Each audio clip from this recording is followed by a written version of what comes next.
जय जिनेन्द्र। आज हम NCERT twelfth micro economics chapter 2 माध्यमिक शिक्षा मंडल के प्रश्न बैंक का क्वेश्चन नंबर 9 सॉल्व करेंगे कि मांग वक्र नीचे की ओर क्यों जाता है। What is the reason for going down the demand curve. देखिए, पहले हम ये देखते हैं कि मांग का नियम क्या है, तब नीचे की ओर क्यों जाता है वह देखेंगे। मांग का नियम हमें यह बताता है कि यदि किसी वस्तु की कीमत घट जाए, मान लीजिए कि आम जो है उनकी कीमत क्या हो गई है, घट गई है। आम पहले जो है 50 रुपये किलो मिलते थे, अब जो है आम 10 रुपये किलो मिलने लगे। कीमत क्या हुई, घट गई। तो जब किसी वस्तु की कीमत घटती है तो उसकी मांग क्या होती है, बढ़ जाती है। इसके विपरीत अब देखिए, इसको हम मांग के नियम में क्या बताएंगे कि मान लीजिए कि वस्तु की कीमत कितनी थी, P1 थी। जब P1 कीमत थी तो आप वस्तु की मांग कितनी करते थे, जब कीमत इतनी थी तो आप मांग करते थे इतनी।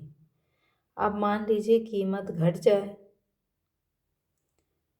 कीमत हो जाए, मान लीजिए ये जो कीमत थी ये 50 रुपये थी और अब कितनी हो गई कीमत, 25 रुपये। तो अब आप पहले इतनी मांग करते थे, अब आप क्या करोगे, मांग को बढ़ा दोगे। अब आपकी मांग कितनी हो गई, इतनी हो गई। तो जैसे ही किसी वस्तु की कीमत घटती है, वैसे ही उसकी मांग क्या हो जाती है, बढ़ जाती है। दूसरी ओर एक और कंडीशन देखिए आप, कि मान लीजिए कि वस्तु की कीमत जो है बढ़ जाए, वस्तु की कीमत 50 रुपये किलो से 100 रुपये हो जाए, तो अब आप आम कम खरीदोगे या ज़्यादा, अब आप आम कम खरीदोगे। इसी को हम चित्र में भी बता सकते हैं कि कीमत पहले कितनी थी, कीमत पहले इतनी थी, अब कीमत बढ़कर कितनी हो गई है, इतनी हो गई है, P2 हो गई है। तो पहले आपकी मांग कितनी थी, इतनी थी, यहाँ से यहाँ तक। चूँकि कीमत जो है बढ़ गई है, इसलिए आपने क्या कर दिया, मांग को घटा दिया। अब आपकी मांग केवल इतनी सी रह गई है। तो मांग का नियम हमें क्या बताता है कि वस्तु की कीमत घट जाए तो उसकी मांग क्या हो जाती है, बढ़ जाती है, और कीमत बढ़ जाए तो उसकी मांग क्या हो जाती है, घट जाती है। इसलिए ये मांग वक्र जो होता है ऊपर से नीचे की ओर होता है। क्यों होता है, क्योंकि कीमत बढ़ने पर मांग जो है वो घट जाती है, इसलिए ये नीचे की ओर होता है। तो आपसे ये पूछा गया है कि कीमत बढ़ने पर मांग घट क्यों जाती है, इसलिए मांग वक्र नीचे की ओर स्लोपिंग होता है। हम देखते हैं कि कीमत बढ़ने पर मांग क्यों घटती है। देखिए, आपको बहुत तेज़ भूख लगी है और आपने एक प्लेट भोजन लिया। अब इस एक प्लेट भोजन के लिए आपने 100 रुपये दिए। अब दूसरी प्लेट अब आपका थोड़ा पेट भर गया है, दूसरी प्लेट भोजन आप कब लेंगे, जबकि ये भोजन जो है आपको सस्ता मिलेगा। क्योंकि अभी आपको इतनी तेज़ भूख नहीं लगी, ज़्यादा तेज़ भूख लगी थी तो आपने 100 रुपये में ले लिया था। अब यदि ये भोजन आपको कम में मिलेगा तो आप लेंगे। तो इसका मतलब ये है कि जो मांग वक्र है वो कहाँ जाएगा, नीचे की ओर जाएगा। दूसरा है कीमत प्रभाव। कीमत प्रभाव का अर्थ होता है यदि वस्तु की कीमत कम होती है तो आप अधिक वस्तुएं खरीदते हैं, और यदि वस्तु की कीमत अधिक होती है तो आप क्या करोगे, कम वस्तुएं खरीदोगे। इसलिए जो मांग वक्र होता है वो नीचे की ओर होता है, क्योंकि अधिक कीमत पर आप कम वस्तुएं खरीदते हो। अगला है कि आय प्रभाव। आय प्रभाव ये बताता है कि मान लीजिए जो है आम है, पहले आपको आम 50 रुपये किलो मिल रहे थे, अब आम जो है 25 रुपये किलो मिल रहे हैं। अब जब 25 रुपये किलो मिल रहे हैं, यानी आपको ऐसा लगेगा कि आपके पास रुपए तो 50 थे, लेकिन रुपए की जो है वास्तविक आपकी आय बढ़ गई। क्योंकि पहले आप 50 रुपये में 1 किलो आम खरीद सकते थे, अब आप 50 रुपये में 2 किलो आम खरीद सकते हैं, यानी आपकी वास्तविक आय बढ़ गई। तो अब आप क्या करेंगे, ज़्यादा वस्तुएं खरीदेंगे। तो वस्तु की जब आपको बताना है, जब वस्तु की कीमत घट जाती है तो उपभोक्ता को लगता है कि उसकी वास्तविक आय बढ़ गई और अब वह ज़्यादा वस्तुएं खरीद सकता है।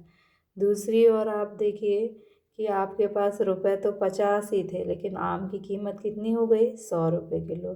तो पहले आप 1 किलो आम खरीदते थे, अब आप क्या करोगे, आधा किलो आम खरीदोगे, है ना। तो आपको क्या लगेगा कि पैसे तो आपके पास उतने ही हैं, लेकिन पैसे की क्रय शक्ति घट गई, यानी आपकी वास्तविक आय घट गई। तो आय प्रभाव में क्या बताता है कि वस्तु की यदि किसी वस्तु की कीमत बढ़ जाती है तो उपभोक्ता की वास्तविक आय घट जाती है और वह क्या करता है, कम वस्तु की डिमांड करता है। इसलिए मांग वक्र क्या होता है, नीचे की ओर जाता है। मांग वक्र क्या बताता है कि कीमत बढ़ने पर मांग क्यों घटती है।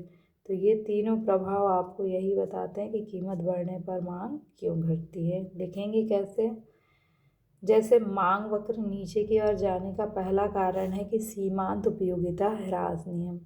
सीमांत उपयोगिता ह्रास नियम हमें क्या बताता है कि हम जब भोजन करते हैं तो पहली इकाई तो हम क्या करते हैं, उसकी महंगी ले लेते हैं। दूसरी इकाई हम तब लेंगे जबकि वह हमें सस्ती मिलेगी, क्योंकि पहली इकाई में क्या है, हमारा पेट भर गया है।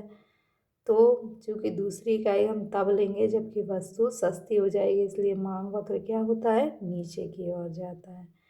देखिए, सीमांत उपयोगिता ह्रास नियम के कारण उपभोक्ता कम कीमत पर अधिक वस्तु की मांग करता है और अधिक कीमत पर कम वस्तु की मांग करता है, इसलिए मांग वक्र क्या होता है, नीचे की ओर जाता है। दूसरा है मूल्य प्रभाव। यदि किसी, जैसे संतरे हैं, संतरे की कीमत बढ़ जाए तो आप क्या करोगे, कम संतरे की डिमांड करोगे। अगर संतरे की कीमत घट जाए तो आप क्या करोगे, अधिक संतरे की डिमांड करोगे। इसलिए मांग वक्र जो होता है वह ऊपर से नीचे की ओर जाता है। अगला है आय प्रभाव।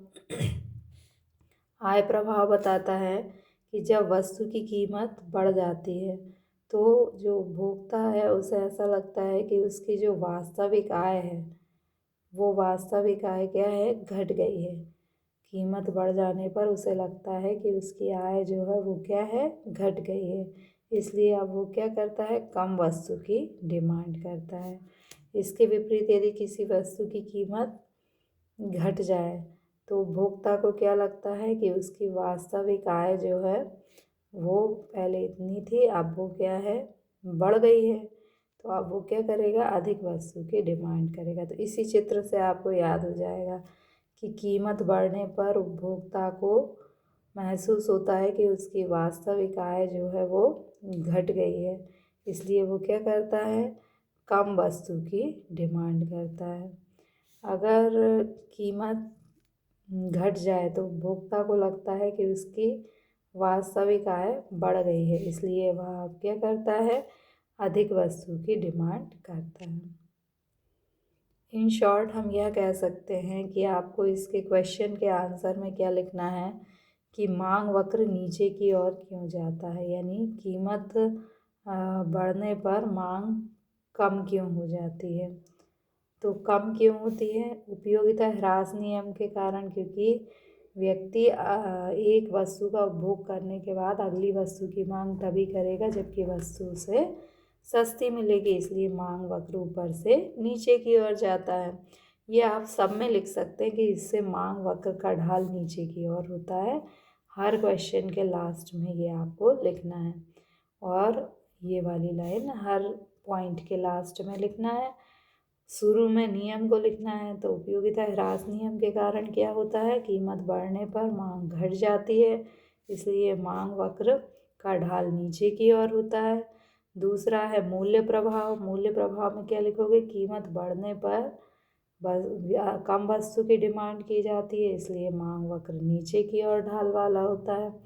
आय प्रभाव, इसमें लिखना है कि कीमत घटने पर उपभोक्ता, मतलब कीमत बढ़ने पर उपभोक्ता क्या करता है कि उसे लगता है कि उसकी वास्तविक आय कम हो गई है, इसलिए वो क्या करता है, कम वस्तु की डिमांड करता है, इसलिए मांग वक्र नीचे की ओर जाता है।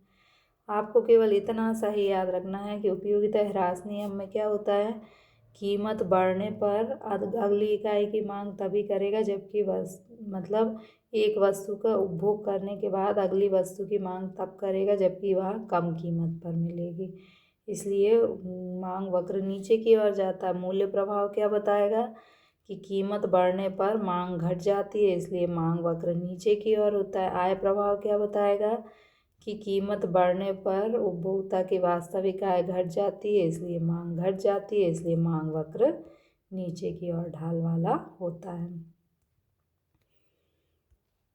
Due to the marginal utility depreciation means marginal utility के डेप्रिशिएशन के कारण जो डिमांड कर्व है वो डाउनवर्ड स्लोपिंग होता है।